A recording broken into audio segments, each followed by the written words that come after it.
Olá, uma vez mais aqui estamos com o nosso programa Mediunidade Hoje, através da TV Mundo Maior.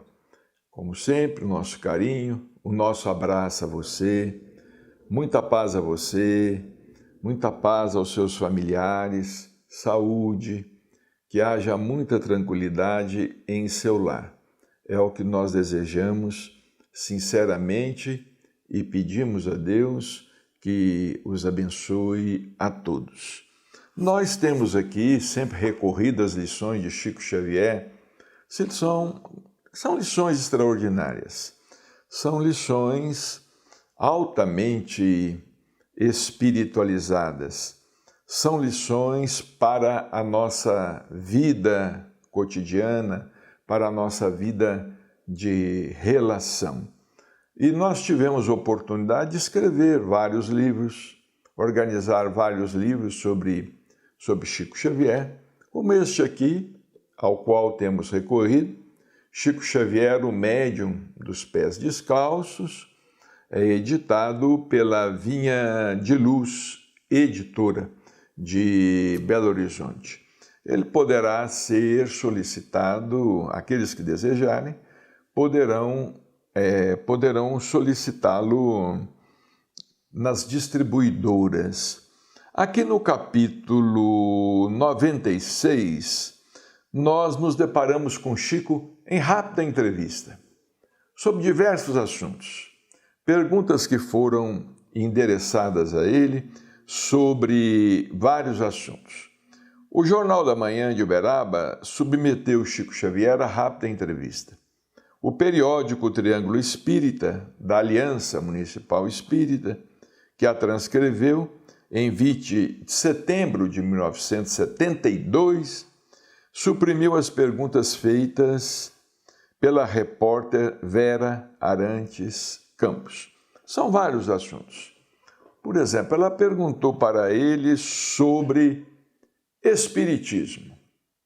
Ele respondeu: na sua condição de cristianismo redivivo, a divulgação do espiritismo evangélico, quanto mais ampla, mais benefícios trará para a coletividade.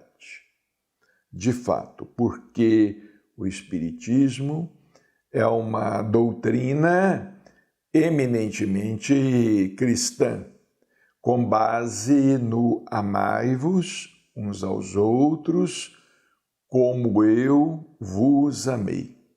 O Espiritismo, ele prega o respeito às diversidades, o Espiritismo prega, enfim, que todos nós somos irmãos uns dos outros, filho do mesmo Pai, independente de nossa crença religiosa.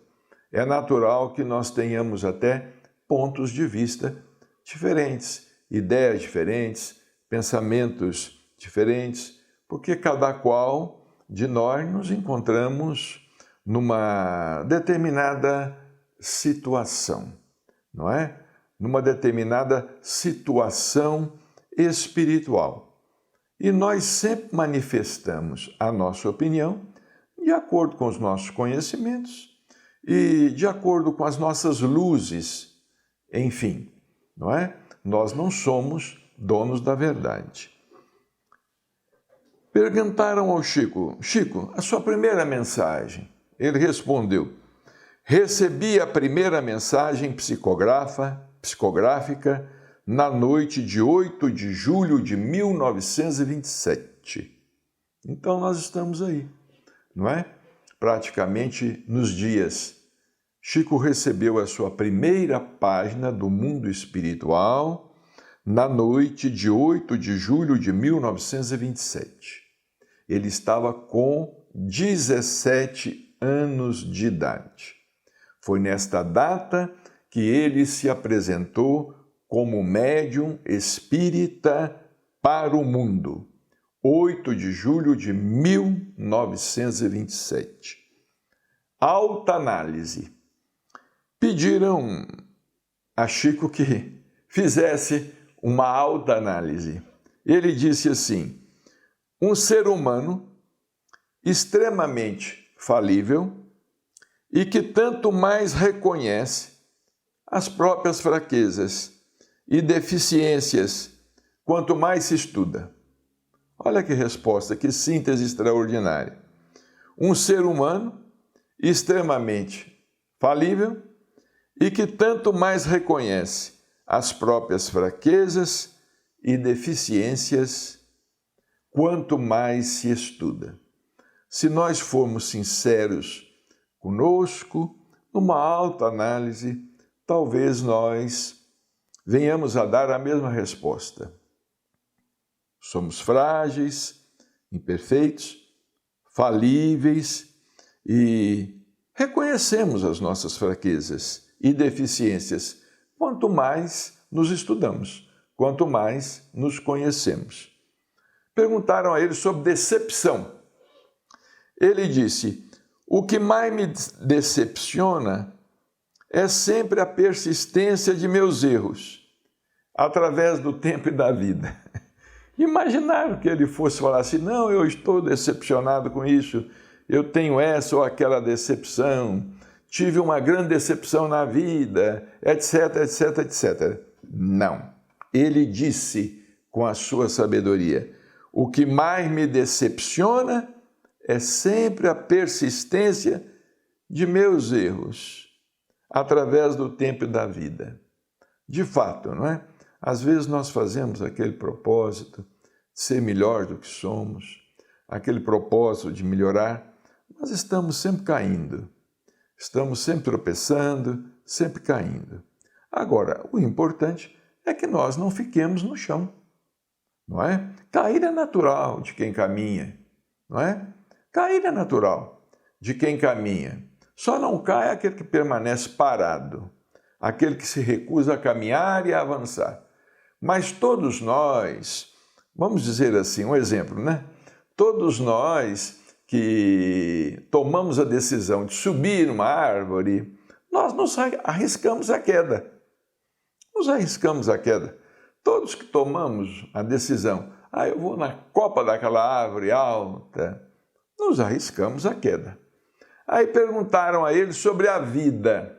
Ele respondeu: a vida é um dom de Deus, que nos cabe aperfeiçoar cada vez mais, valorizando-o pela utilidade que possamos ter em favor dos outros e pela aquisição de conhecimentos ou recursos dignos que nos façam cada vez mais úteis.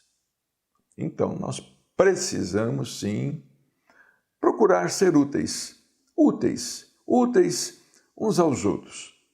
Fazer alguma coisa, o que esteja ao nosso alcance, como ele disse aqui, a vida é um dom de Deus que nos cabe aperfeiçoar cada vez mais, valorizando-o pela utilidade que possamos ter em favor dos outros e pela aquisição de conhecimentos ou recursos dignos que nos façam cada vez mais úteis aos semelhantes, cada vez mais úteis aos próximos e, consequentemente, cada vez mais úteis a nós mesmos. Aí perguntaram ele sobre teimoso e pacato.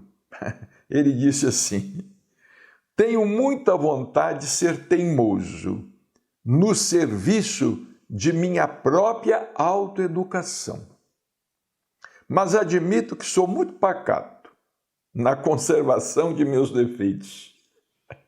Uma das respostas mais brilhantes de Chico. mais hilárias, todas elas brilhantes. Mas essa resposta, de fato, ela nos faz sorrir, não é? Quando perguntaram a ele sobre teimosia, se ele era pacato, se ele era teimoso, ele disse: tenho muita vontade de ser teimoso no serviço de minha própria autoeducação. Mas admito que sou muito pacato na conservação de meus defeitos. É como nos diz o Evangelho segundo o Espiritismo, não é? Nós devemos ser severos para conosco e indulgentes para com as imperfeições alheias. Severos para conosco, indulgentes para com as imperfeições alheias. Perguntaram a ele sobre o desejo. Qual era o seu maior desejo? O que ele desejava? Ele disse o seguinte: aos 17 anos de idade, meu ideal era o de encontrar uma profissão com que conseguisse a melhor remuneração possível para compartilhar com meu pai das despesas domésticas. Sempre dediquei a meu pai muito amor e veneração, doendo-me vê-lo com a família numerosa, com escassos recursos para sustentá-la. O pai, o Chico, era de uma família, a primeira família do pai dele, né? 9 irmãos, porque Dona Maria João de Deus desencarnou. Mãe de Chico, eram 9 irmãos. E eram crianças pequenas, e o pai lutava muito. O pai lutava pelo pão de cada dia. O senhor João Cândido Xavier era vendedor de bilhetes de loteria. Conseguia muito pouco. Então o Chico tinha aquele desejo de colaborar com o pai nas despesas familiares. Seria feliz, ele disse aqui, ficaria tão feliz se pudesse dizer que já realizei algo de bom. No entanto, isso não acontece. Mas estou contente, porque a bondade de Deus ainda me concede a felicidade de trabalhar. Olha como ele expõe o seu pensamento, não é? A sua nobreza, a sua elevação, a sinceridade dele. Eu ficaria feliz, ficaria tão feliz se pudesse dizer que já realizei algo de bom. No entanto, isso não acontece. Mas estou contente, porque a bondade de Deus ainda me concede a felicidade de trabalhar.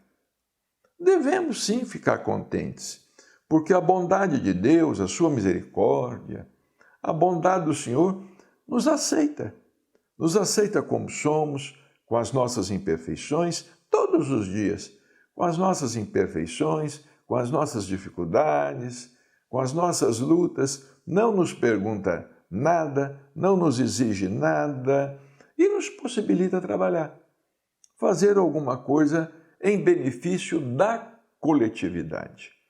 Não estamos nos referindo apenas ao trabalho profissional, mas àquele trabalho voluntário, aquele trabalho que a gente deve e pode fazer para construir um mundo melhor. Perguntaram a ele sobre o hobby. Chico, qual é o seu hobby? Ele respondeu: se ouvir música, sempre a boa música de qualquer procedência é um hobby, tenho esse. De fato, né? Nós às vezes chegávamos lá na casa do Chico, eu e a Márcia, nós quase toda semana à noite, às quartas-feiras, nós íamos visitá-lo. Nós chegávamos lá e o encontrávamos ouvindo música orquestrada, não é? Música dos autores clássicos. Ele ouvia muito aquelas músicas, sucessos antigos ao piano, né? O Richard Clayderman, ele tinha lá sempre Na época era CDs, né? Ele tinha lá várias, não era nem CDs, eram as fitas cassete. As fitas cassete, tinha várias fitas cassete que os amigos traziam para ele, sabiam que ele gostava, e ele sempre ficava lá, trabalhando e ouvindo. Às vezes aquelas músicas, até música popular brasileira, tocadas ao piano, Roberto Carlos e tantos outros, ao piano, ele ouvia. Então ele falava, se ouvir música, sempre a boa música, de qualquer procedência, é um hobby. Tenho esse. Emancipação. O que ele falava sobre emancipação? Creio que Deus concedeu direitos e deveres iguais, tanto ao homem quanto à mulher. A emancipação de um e de outro, com base no desempenho das obrigações atribuídas a um e outro, a meu ver, é uma ocorrência natural a que todos chegaremos com o progresso de todas as nações. Vejamos, não é o que ele falava sobre emancipação? Os mesmos direitos. Creio que Deus concedeu direitos e deveres iguais, tanto ao homem quanto à mulher. A emancipação de um e de outro, com base no desempenho das obrigações atribuídas a um e a outro, a meu ver, é uma ocorrência natural, a que todos chegaremos com o progresso de todas as nações. E na atualidade nós estamos vendo aí, não é? O progresso da mulher, a emancipação da mulher. Porque para nós no Espiritismo, o espírito não tem sexo, não é? Não que ele seja assexuado. O espírito não é sexuado. Ele não possui sexo definido. Ele pode reencarnar como homem, na outra existência ele pode reencarnar como mulher, dependendo das atividades a serem cumpridas, não é?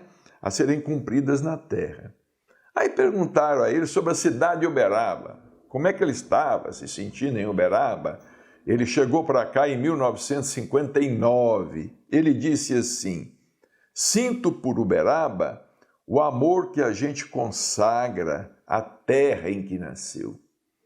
Mudei-me para cá à procura de um clima que me curasse de labirintite persistente. Encontrei a cura e me descobri numa cidade repleta de bênçãos, pelo trabalho e pela fraternidade, pela compreensão e pelo respeito mútuo que caracterizam todos os seus filhos. Chico permaneceu em Uberaba de 1959 até o ano de 2002, né, quando desencarnou. Dias atrás nós estávamos aí, né, lembrando a data de seu desenlace, 30 de junho de 2002.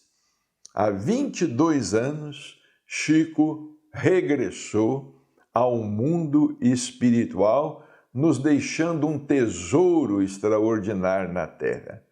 Não apenas através de seus livros psicografados, mas principalmente seus exemplos, de sua presença iluminada. Aí perguntaram a ele sobre o trabalho. Ele respondeu: o trabalho foi sempre para mim uma bênção de paz e refazimento, com o qual encontro o esquecimento, pelo menos temporário, das imperfeições que carrego. Então, ele falando aqui, ali, trabalhando, ele encontrava, né? Ele dizendo que encontrava o esquecimento, pelo menos temporário, das imperfeições que carregava. Em seguida perguntaram a ele sobre perfeição. Ele respondeu: estou infinitamente distante de alcançar mínimo grau de perfeição. Sou um animal em serviço e peço a Deus que me conserve nas disciplinas desse mesmo serviço, para não complicar os meus condutores, aos quais devo, de algum modo, retribuir as atenções que recebo. Chico sempre se colocava na condição de um animal em serviço, de um cisco, de um pé de grama, de uma parede arruinada. Ele sempre se colocava nessa condição e se colocava com sinceridade, porque depois que ele se aposentou, ele passava o dia inteiro dentro de casa, saía raramente de casa e permanecia em casa trabalhando no livro, no serviço do livro, na correspondência, nas mensagens que ele enviava para todo o Brasil, cuidando de seus animais. Estava ali em casa, trabalhando sempre. A sua casa era uma oficina de trabalho. Aí perguntaram a ele sobre que sugestão que ele dava para que a pessoa vencesse as dificuldades. Ele respondeu por fim: creio que a melhor sugestão para o êxito em questões de relacionamento humano é aquela de Jesus quando nos recomenda: amai-vos uns aos outros como eu vos amei. Entre esposo e esposa, além desse pedido inesquecível do Senhor, creio que seria excelente nunca se esquecerem de que, em se desposando um ao outro, não recebem um anjo, e sim uma criatura humana em aperfeiçoamento. E isso os ajudaria a se amarem reciprocamente com mais respeito, aprendendo na escola da vida a tolerância e a compreensão que os fariam adquirir o amor sublime que persiste na terra e além da própria morte. E por fim perguntaram a ele sobre substituto, se ele haveria de ter substitutos, não é? Quando viesse a desencarnar. Ele respondeu: nas atividades humildes que exerço, sinto-me a feição do capim, num lençol de grama comum. O capim está no campo, simplesmente porque aí nasceu. E existe muito capim no campo para se desdobrar no solo, com a enxada e a tesoura da vida, para colocar o capinzal em condições de servir. Então já são capim no campo. O campo possui muito capim, não é? Em condições de se desdobrar no solo, com a enxada e a tesoura da vida, para colocar o capinzal em condições de servir, não é? Porque o Chico sempre lutou muito desde criança, conforme sabemos, não é? Desde os 5 anos de idade, ficou órfão, foi morar com uma senhora, sua madrinha, que era uma senhora perturbada, não é? Uma senhora desequilibrada, e morou com ela durante 2 anos. Apanhava todos os dias, até que seu pai se consorciou, casou-se novamente, e a esposa, a segunda esposa de seu pai, Dona Cidália Batista Xavier, foi buscá-lo para que ele residisse em sua casa. Bem, o nosso programa está chegando ao término. Um grande abraço, muita paz, muita alegria e até o nosso próximo programa, se Deus quiser.